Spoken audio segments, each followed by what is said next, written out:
প্রাথমিক বিদ্যালয়ের পিছিয়ে পড়া শিক্ষার্থীদের শিক্ষণ ঘাটতি পূরণে দেশে প্রথমবারের মতো চালু হয়েছে ব্যতিক্রমী শিক্ষা পদ্ধতি রিডিং অ্যান্ড রাইটিং হসপিটাল, যেখানে নিজেদের মতো করে আনন্দ উৎসব, গান আর লুডো খেলার মাধ্যমে বর্ণমালা শিখে নিচ্ছে শিক্ষার্থীরা।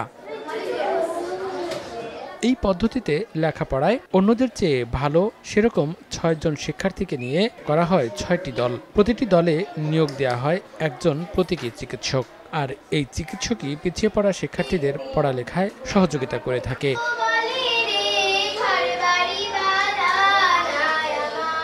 প্রতিদিন স্কুলের টিফিনের পর ১ ঘন্টা করে চালু থাকে রিডিং অ্যান্ড রাইটিং হসপিটাল। অন্য সময় এসব শিক্ষার্থীরা সবার সঙ্গে ক্লাস করে।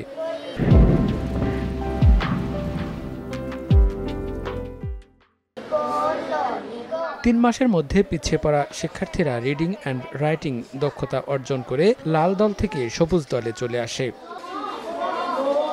ব্যতিক্রমী এই শিক্ষা ব্যবস্থার ফলে প্রাথমিক বিদ্যালয়গুলোতে কমে আসছে ঝরে পড়া শিক্ষার্থীর সংখ্যা।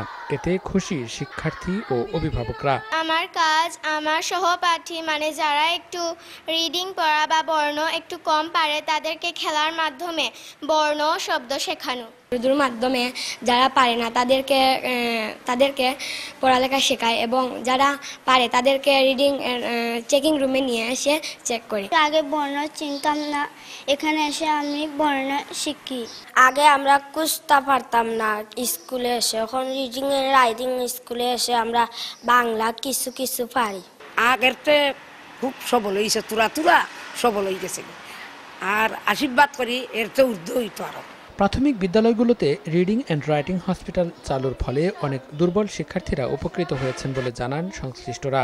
আর স্মার্ট শিক্ষা ব্যবস্থা চালুতে এই উদ্যোগ গুরুত্ব বহন করবে বলে মনে করছেন জেলা প্রশাসক। প্রতিদিন এই ক্লাসটা শুরু করি দুপুর 2:40-এর পর। আমাদের নর্মালি ক্লাস শেষ হওয়ার পর আমরা এই ক্লাসটা শুরু করি। আমাদের প্রকল্পটা হলো খেলার মাধ্যমে, যাতে বাচ্চারা উৎসাহ নিয়ে বর্ণগুলো শিখতে পারে।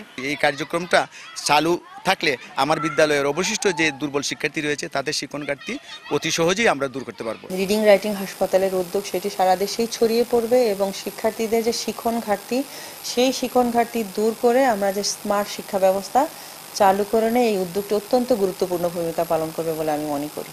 2023 সালের জানুয়ারিতে মৌলভীবাজারের শ্রীমঙ্গল উপজেলা নির্বাহী কর্মকর্তা আলী রাজীব মাহমুদ মিঠুন ও শিক্ষা অফিসার জহিরুল ইসলাম ভুইয়া খলিল প্রাথমিক বিদ্যালয়ে পরীক্ষামূলকভাবে চালু করেন শিক্ষণ ঘাটতির এই হসপিটাল।